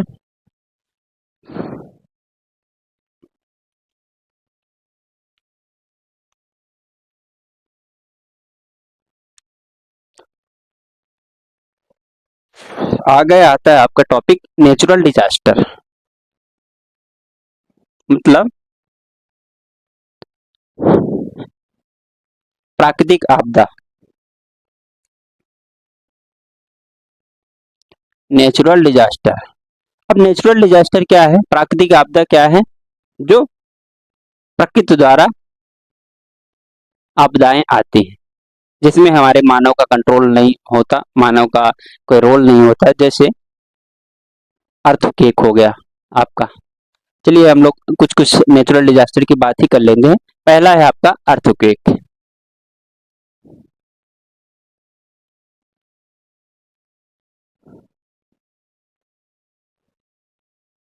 ठीक है, अर्थक्वेक मतलब भूकंप। तो इसमें क्या होता है, अर्थक्वेक में एक बहुत खतरनाक इसमें ऊर्जा निकलती है, हीट के रूप में निकलती है। कैसे, बहुत तेजी के साथ, तीव्रता के साथ नीचे से लावा निकलता है। सॉरी,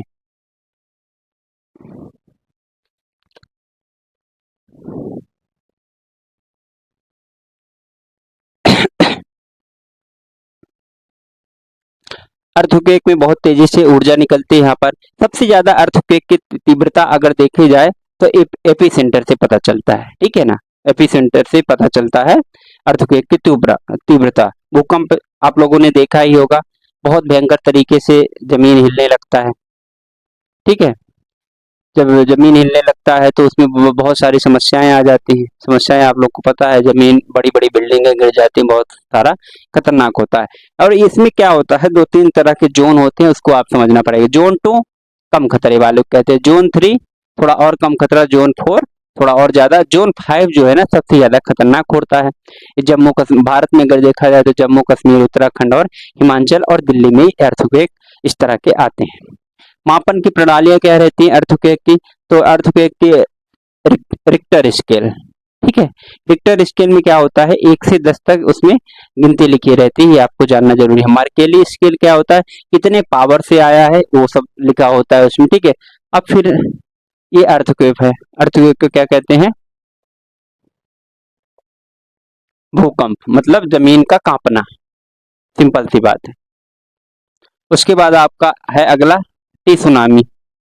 सुनामी बोलते हैं, सुनामी का मतलब जब भूकंप या जमीन फटते हैं, कहाँ, समुद्र के अंदर, पानी के अंदर जब फटती है तो बहुत तेजी के साथ ये पानी को बहुत तेज गति से फेंकता है, तो उसको क्या कहते हैं, सुनामी कहते हैं। सागर में बहुत लंबी हलचल होती है जिसको हम लोग क्या कहते हैं, सुनामी कहते हैं।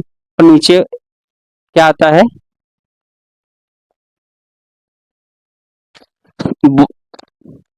बहुत तेजी से हलचल होती है, जिसको ये 10 से लेकर 500 किलोमीटर का इसमें वेव का लेंथ होता है। ठीक है, 2004 में पहली बार भारत में सुनामी आई थी। कहाँ पे, तमिलनाडु में आई थी। 2011 में जापान में आई थी, बहुत खतरनाक। ठीक है, अब वोल्केनो, वोल्केनो मतलब ज्वालामुखी।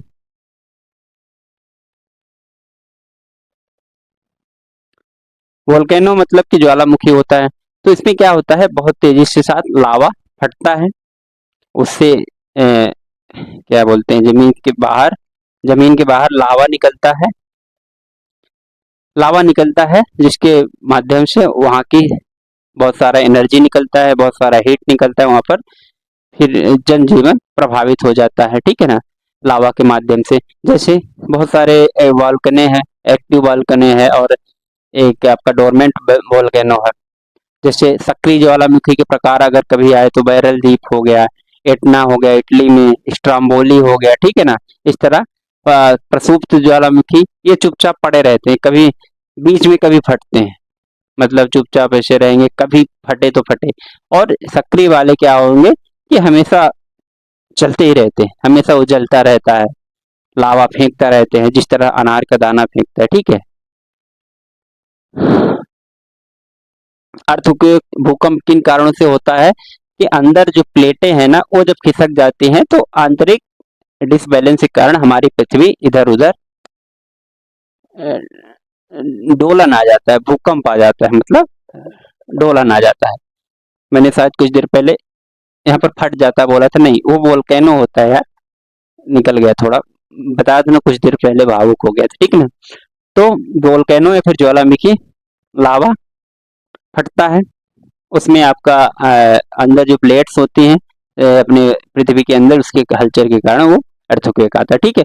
फिर उसके बाद टाइप्स हम लोगों ने देखा था, डोरमेंट में वेसुवियस हो गया, क्राकाटोवा हो गया, नारकोंडम, ये तीन आपके प्रकार याद रखिए। साइक्लोन, अगला आपका डिजास्टर आता है साइक्लोन। साइक्लोन मतलब चक्रवात। चक्रवात क्या होता है, ये उत्तरी गोलार्ध में जब ये क्लॉकवाइज चलता है और साउदर्न उसमें एंटी क्लॉकवाइज चलता है, ठीक है, ये होता है। और साइक्लोन हमेशा क्या होता है, एक ऐसे ऐसे चक्री आपका लो प्रेशर और हाई प्रेशर क्रिएट होता है, अंदर हमेशा लो प्रेशर होता है, बाहर हाई प्रेशर होता है, जिससे हवाएं गोल गोल घूमती हैं और फिर उठती हैं, जिसको गांव में क्या कहते हैं, बवंडर भी कहते हैं, ठीक है। वेपर जो हो गया, कैटरीना हो गया, फैनी तूफान आते रहते हैं चक्रवात के रूप में, ठीक है। सूखा क्या कंडीशन होती है, सूखा कंडीशन ये होते हैं जब बारिश की मात्रा कम होती है, 25 से 50% बारिश कम हो जाती है तो सामान्य सूखा कहलाता है, और प्रचंड सूखा तब कहलाता है 50% से कम जब बारिश हो जाए, वो सूखा कंडीशन। बाढ़ जब अत्यधिक जल आ जाए, ये सब नेचुरल डिजास्टर है, ठीक है। फिर डिजास्टर मैनेजमेंट सिस्टम के लिए क्या भारत सरकार ने किया, तो 2005 में आपदा प्रबंधन कानून लाया गया भारत सरकार द्वारा, NDMA, national disaster management authority, ठीक है। एनर्जी, अगला टॉपिक है एनर्जी। एनर्जी क्या है, कार्य करने की क्षमता या फिर दर को हम लोग एनर्जी कहते हैं। Law of energy of conservation क्या कहलाता है, energy can not be destroyed, energy not be created, it can change one form to another form, ना ही ऊर्जा को बनाया जा सकता, न बिगाड़ा जा सकता, ये एक फॉर्म से दूसरे फॉर्म में इसको ट्रांसफर किया जा सकता है, इतना कहने का मतलब है, ठीक है। जैसे उसके बाद एग्जाम्पल के तौर पर इसका है कि जैसे हम मान लीजिए किसी पे फोर्स लगाएं, एनर्जी खूब दम के लगाएं, तो वो एनर्जी से क्या होगा, उसी एनर्जी से वो आगे बढ़ जाएगा, ठीक है, तो दूसरे फॉर्म में चेंज हो गया, ठीक है। यही है, जिसे हम एनर्जी पढ़ने में खूब लगाएंगे तो हमको क्या होगा, एक अच्छा जो हमारा करियर है उसमें अचीवमेंट होगा, तो वो दूसरे फॉर्म में कन्वर्ट हो गई ना, तो यही कहने का सिंपल सा मतलब है। अब संसाधन थोड़ा सा हम लोग बात कर लेते हैं, जिसमें ऊर्जा के परंपरागत स्रोत और गैर परंपरागत स्रोत, ये आपके टॉपिक पे तो नहीं है खैर। अनवीकरणीय और नवीकरणीय, इसमें बहुत लोगों को डाउट रहता है, तो मैं सिंपल सा बता देना चाहता हूं कि अनवीकरणीय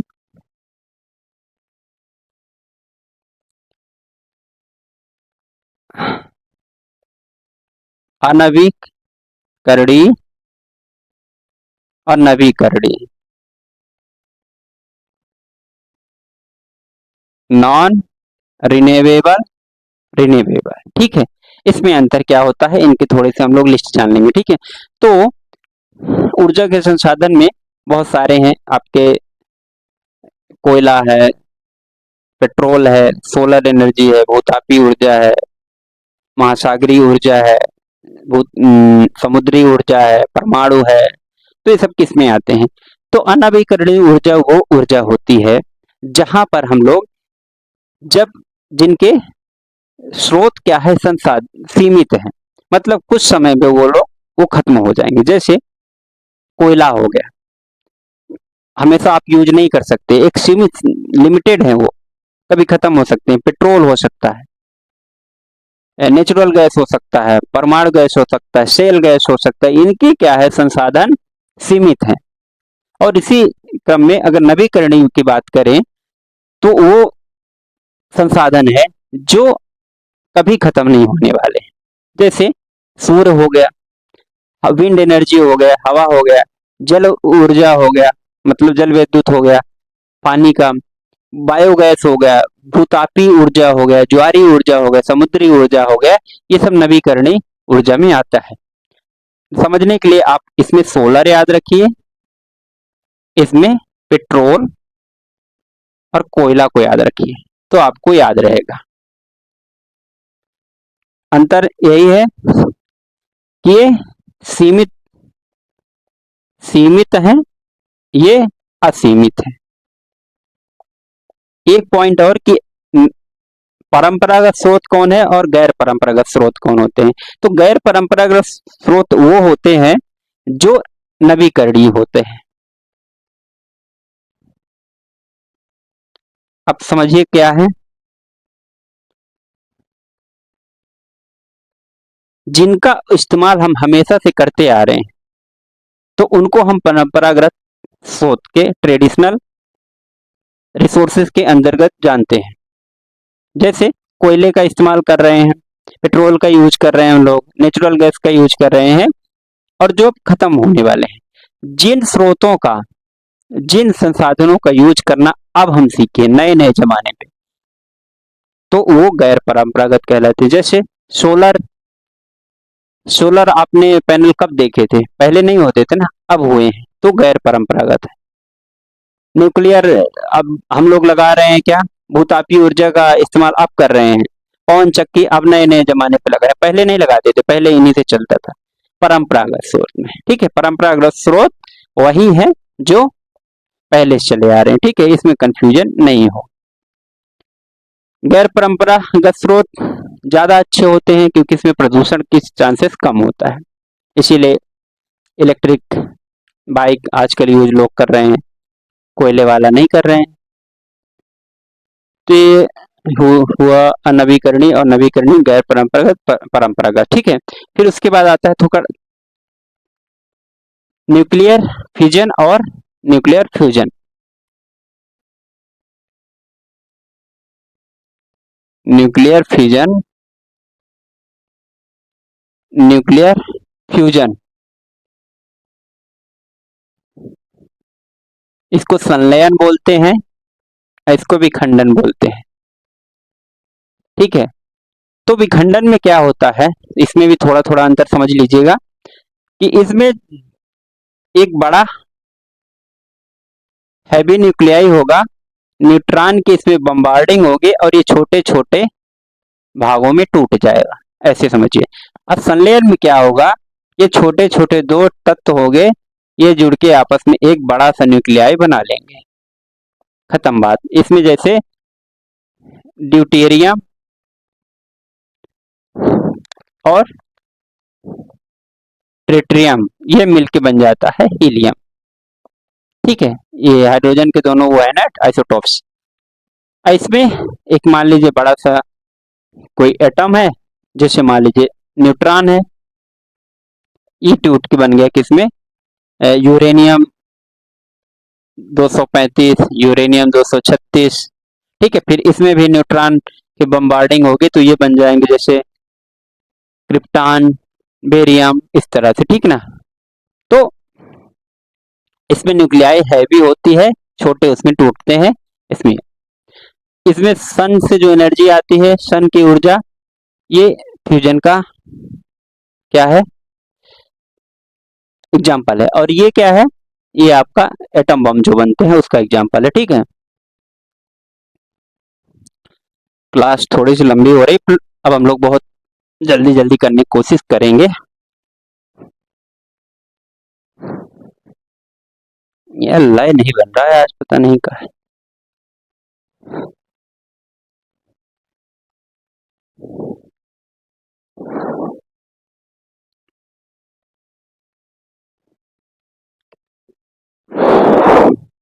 अगला टॉपिक हम लोग लेते हैं क्लाइमेट चेंज। क्लाइमेट चेंज मतलब जलवायु परिवर्तन हो रहा है। जलवायु परिवर्तन किस कारण से हो रहा है? कई कारण इसके हैं। नेचुरल काजेस हो सकते हैं, कॉन्टिनेंटल ड्रिफ्ट हो सकता है, वोल्केनो हो सकता है, ओशियानिक वेव हो सकते हैं, रोटेशनल रोटेशन ऑफ अर्थ, ये कारण हो सकते हैं क्लाइमेट चेंज के। Natural causes, continental drift, volcano, oceanic wave और रोटेशन ऑफ अर्थ। ठीक है, अब ग्रीन हाउस कारण आप लोगों ने देख लिया। क्लाइमेट चेंज मतलब जलवायु परिवर्तन किस वजह से हो रहा है, सिंपल सी बात। दूसरा ग्रीन हाउस गैस, यहाँ ग्रीन हाउस गैसेस में लिस्ट आता है कि ग्रीन हाउस गैसेस कौन कौन से हैं, तो ये आपको याद रखना है। CH4 मतलब methane, CFC chlorofluorocarbon, nitrous oxide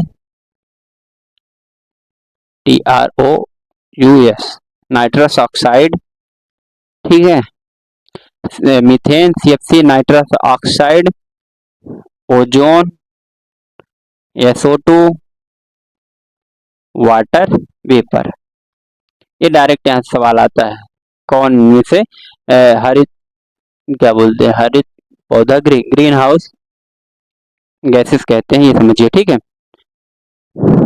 green house gas. फिर ग्लोबल वार्मिंग, अगला हेडिंग ग्लोबल वार्मिंग। अब ग्लोबल वार्मिंग क्या है कि कार्बन डाइऑक्साइड की मात्रा पृथ्वी पर फिर हमारे पर्यावरण पर बढ़ रही है, जिसके माध्यम से हमारे इस पर्यावरण का टेम्परेचर बढ़ता हुआ हो रहा है, तो उसी को ग्लोबल वार्मिंग कहते हैं। अब क्या होता है इसमें, समझिए कैसे होता है। CO2 होता है सबसे मेन, CO2 की वजह से, प्लस अन्य प्रदूषक यहाँ पर मिलते हैं, ये हमारा, ठीक है। इसके बाद जब CO2 और अन्य प्रदूषक मिलते हैं, कहाँ इकट्ठा हुए? वातावरण में इकट्ठा हो गए। जब वातावरण में इकट्ठा हो गए तो क्या होता है, प्रकाश होता है हमारे वातावरण में, तथा विकिरण, रेडिएशन और लाइट के कारण ये एब्जॉर्ब होता है। रेडिएशन प्लस लाइट एब्जॉर्ब होता है, अवशोषित कर लिए जाते हैं। जब अवशोषित कर लिए जाते हैं, कौन? रेडिएशन और लाइट, कहाँ? ये चले गए स्पेस पे। यहाँ कौन बच गया? CO2 बच गया, प्लस पॉल्यूटेंट कहाँ बच गए? इस पर्यावरण के अंदर। विकिरण, रेडिएशन स्पेस पे चला, प्रदूषण यही वातावरण में रह गए, तो ये क्या करेंगे? गर्मी बढ़ाएंगे, और जब गर्मी बढ़ाएंगे तो ये पर्यावरण का क्या बढ़ रहा है? टेम्परेचर बढ़ रहा है, उसी को ग्लोबल वार्मिंग कहते हैं। कार्बन डाइऑक्साइड अन्य प्रदूषकों के साथ वातावरण में इकट्ठा हुआ, रेडिएशन और लाइट एब्जॉर्ब हो गए, ठीक है, स्पेस पे चले गए, ठीक है, और यहाँ पर बच गया क्या? पर पॉल्यूटेंट और CO2, जिसकी वजह से यहाँ का टेम्परेचर बढ़ता गया, इसी को ग्लोबल वार्मिंग कहते हैं। ओके, फिर उसके बाद हम लोग आते हैं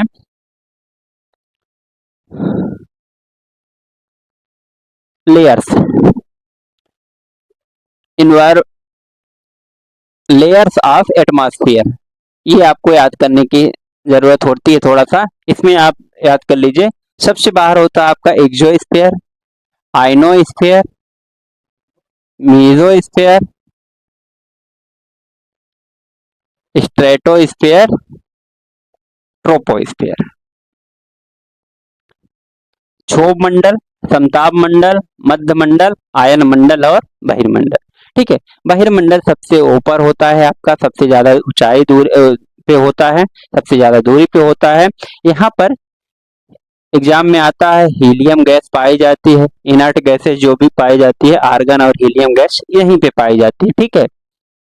और आइनोस्फीयर में क्या होता है, जितने भी आपका दूर संचार टेक्नोलॉजी इनसे रिलेटेड इस काम होते हैं, FM हो गया, TV हो गया, स्पेस स्टेशन हो गया, तो ये आइनो स्पेस बनाया जाता है। FM और TV इनके जो संचार पूरा।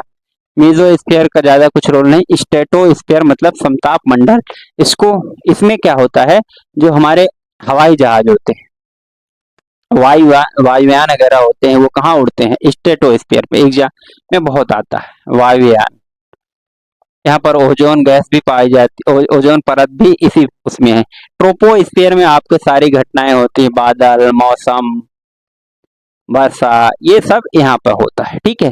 हिंदी में बहिर्मंडल, आयन मंडल, मध्य मंडल, इसको समताप मंडल, इसको आप क्षोभ मंडल कहते हैं। ठीक है। पहले के क्षोभ मंडल की ऊंचाई लगभग 16 किलोमीटर तक होती है, 0 से 16-18 किलोमीटर तक होती है। फिर उसके बाद ऐसे ही लगभग 32-33 तक अगला मंडल है। ठीक है।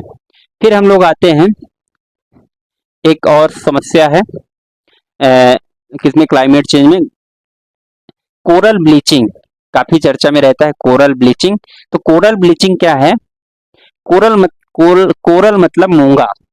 मूंगा एक जीव है जो बहुत समुद्रों में पाया जाता है। कोरल आप लोगों ने देखा होगा, मूंगा बोलते हैं इसको। मुझे एग्जैक्ट तो याद नहीं आ रहा किसके उससे ये लार से बनता है, मूंगा निकलते हैं, बट ये समुद्रों में पाए जाते हैं और इनसे बहुत ये स्ट्रांग होते हैं, मतलब बहुत हार्ड होते हैं। ठीक है। ये मतलब समुद्र के तंत्र को, बायोडाइवर्सिटी को मेंटेन रखने के लिए बहुत ये हेल्दी होते हैं। लेकिन इनका क्षरण हो रहा है, क्षय हो रहा है। ठीक है ना। किसके कारण हो रहा है? तो इसमें एक आपके एग्जाम में आ सकता है, अल्नीनो जो है ना, अल्नीनो गर्म हवा है, इसका प्रभाव कोरल ब्लीचिंग में रहता है। ये गर्म हवा है जिसके कारण इनका क्षय हो रहा है, मूंगा द्वीप का हो रहा है।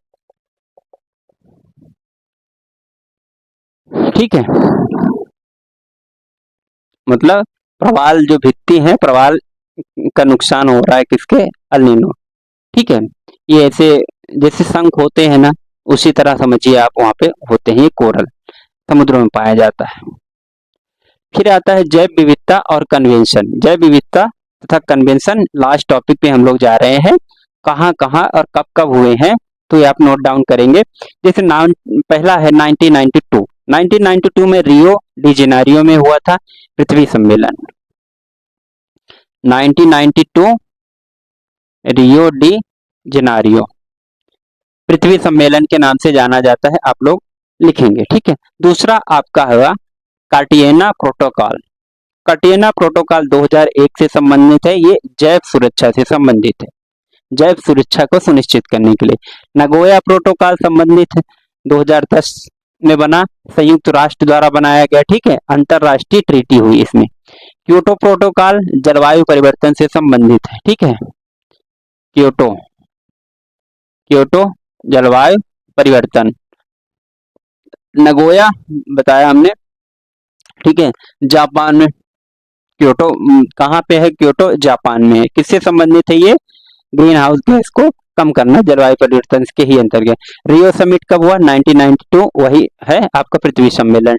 फिर उसके बाद एजेंडा 21, रियो घोषणा, ये सब 1992 के ही। पेरिस समझौता कहाँ है? स्कोप 21 यहाँ पर हुआ, 196 देशों द्वारा अडॉप्ट किया गया। ठीक है। क्यों? पेरिस समझौता किससे रिलेटेड है? ग्रीन हाउस गैस से। फिर उसके बाद पर्यावरण संरक्षण अधिनियम भारत में है, 1986 में लाया गया। कब लाया गया? नवंबर 1986 में भोपाल गैस कांड हुआ, उसके बाद ही लाया गया। ठीक है। तो ये संबंधित है कुछ पर्यावरण से, फिर से संबंधित कन्वेंशन। ठीक है। फिर आता है आपका मॉन्ट्रियल प्रोटोकॉल। मॉन्ट्रियल प्रोटोकॉल किससे संबंधित है? ओजोन से संबंधित है। 1987 में बनाया गया। मॉन्ट्रियल कहाँ है? शहर कनाडा पे है। ठीक है। अब आता है लास्ट टॉपिक आपका आईएसए। आईएसए मतलब इंटरनेशनल सोलर अलायंस। वो प्रोटोकॉल जितने भी हम लोगों ने बोला, यहाँ पर क्वेश्चन आने की संभावना यही रहती है किससे रिलेटेड है। जैसे क्योटो हुआ, रियो हुआ, पेरिस समझौता हुआ, नगोया हुआ, तो ये किन से संबंधित है? ठीक है। सब जलवायु और परिवर्तन से, विविधता संबंधित है, ग्रीन हाउस से गैसेस से संबंधित कुछ है। ठीक है। ISA international solar alliance. International solar alliance का हमारा उद्देश्य यही था 30 नवंबर 2015 को ये बनाया गया है। ठीक है, इसमें ये था कि एनर्जी का कास्ट कम किया जाए, मतलब लागत कम किया जाए। हो भी रहा है, सोलर एनर्जी के माध्यम से हम लोग सस्ती एनर्जी को प्राप्त कर पा रहे हैं। और क्योंकि सोलर तो अपने आप उगता है, उसमें कोई किसी को न कोई टैक्स देना पड़ता ना कुछ। ठीक है, तो कॉस्ट को इफेक्टिव करना, कास्ट को कम करना आईएसए इंटरनेशनल सोलर अलायंस का हमारा मेन उद्देश्य है। 30 नवंबर 2015 को बना। एक प्रश्न अभी आया था हाल के एग्जाम में कि इंटरनेशनल सोलर अलायंस में कौन कौन से देश हैं। तो इंटरनेशनल सोलर अलायंस में कौन कौन से देश आते हैं, तो एक एक का नाम तो हम नहीं याद कर सकते, लेकिन उसमें वो आया था, प्रश्न आया था कि इंटरनेशनल सोलर अलायंस में कौन से देश शामिल हैं। तो उसमें ऑप्शन एक आया था कि कर्क रेखा से लेके मकर रेखा के बीच के सारे देश। तो ये उसका सही उत्तर था, मकर रेखा से लेकर कर्क रेखा तक के बीच के देश, मतलब Tropic of Cancer and between Tropic of Cancer and Tropic of Capricorn, जितने भी कंट्रीज हैं वो आईएसए पे मेन रूप से इसमें रिलेटेड है। उसका उद्देश्य भी यही है कि यहाँ पर सूर्य क्या होता है, ज्यादा लंबवत रहता है, जिससे ज्यादा गर्मी रहती है, इससे इसका हम लोग प्रॉपर यूटिलाइजेशन सूर्य के किरण को कर सके, इसलिए इंटरनेशनल सोलर अलायंस बनाया गया था। ओके, फिर उसके बाद हम लोग आते हैं कि कुछ जैसे कॉप हुआ, COP conference of parties Germany में। कॉप 1 कब हुआ? जर्मनी में 1995। कॉप 8 न्यू दिल्ली भारत में हुआ 2008 में। कॉप 27 मिस्र में हुआ। कॉप 28 यूएई में हुआ। कॉप 19 होने वाला है अजरबैजान बाजू 2024 में, नवंबर के महीने में होने वाला ये है। ठीक है, कॉप मतलब कॉन्फ्रेंस ऑफ पार्टीज क्यों बनाए गए? तो ये इमिशन ऑफ ग्रीन हाउस नहीं, कार्बन के इमिशन को कम करने के लिए बनाए जाने का इसमें टास्क रखा गया कॉप में। ठीक है, अब इसके बाद कुछ इंपॉर्टेंट डेज है, जैसे 7 अप्रैल को विश्व स्वास्थ्य दिवस मनाया जाता है, 22 अप्रैल को विश्व पृथ्वी दिवस मनाया जाता है, 1 मई को श्रम दिवस मनाया जाता है, 5 जून को विश्व पर्यावरण दिवस मनाया जाता है, 21 जून को योग दिवस, 11 जुलाई को जनसंख्या दिवस और 3 अक्टूबर को विश्व प्रकृति दिवस, 23 दिसंबर को आपका किसान दिवस भारत में मनाया जाता है, 21 मार्च को वानिकी दिवस विश्व में, 22 मार्च को विश्व जल दिवस। तो ये कुछ दिवस है, आपको याद कर लेना है। तो इस तरह हम लोगों ने बहुत जल्दी, कुछ भले ही छूट गया हो पर मैं कोशिश किया हूँ कुछ छूटा ना हो, तो आप जल्दी से इसका रिवीजन आप लोगों ने कर लिया होगा। एक बार वीडियोस को अच्छे देखिए और आपका काम हो जाएगा। ठीक है, तो ये हम लोगों ने इस यूनिट को भी कवर कर लिया। बहुत लंबी यूनिट थी, हालांकि बहुत जल्दी हम लोगों ने किया है। कुछ फ्लुएंसी में इस बार मतलब मुझे ऐसा लगा कि इतना हम लोग एनर्जी के साथ नहीं कर पाए, बट ठीक है, आप लोग इसको देखेंगे, 1 से 2 बार देख लेंगे, आपका काम हो जाएगा। अगली एक यूनिट आपका बचेगा हायर एजुकेशन। ठीक है, बाकी मैथ रीजनिंग डीआई आप लोग सब देख ही रहे होंगे। ठीक है, नहीं देखे हैं तो प्लेलिस्ट में जाइए पुराने, उसमें हम लोगों ने डाला है, क्योंकि मैं रीजनिंग मैथ और डीआई वाला पोर्शन नहीं करवा रहा हूँ, थ्योरेटिकल वाले 5 यूनिट हमने करवा दिया। एक लास्ट यूनिट बाकी है आपकी हायर एजुकेशन। हमने क्या क्या कर लिया? Research aptitude, teaching aptitude, communication भी कर लिया, कंप्यूटर भी कर लिया, आज पीपल डेवलपमेंट एनवायरनमेंट कर लिया। एक लास्ट यूनिट बटी हायर एजुकेशन। तो आज 17 तारीख है, 18 तारीख को आपको मिल जाएगी। उसके बाद आप फ्री होकर खूब रिवाइज करिए, जैसा पढ़ना हो उस वैसे पढ़िए, आपको एग्जाम निकालना है, आप अपने हिसाब से आप प्रिपेयर करिए। ठीक है, जी जान लगा के। तो मिलते हैं अगले वीडियो में, तब तक के लिए जय हिंद।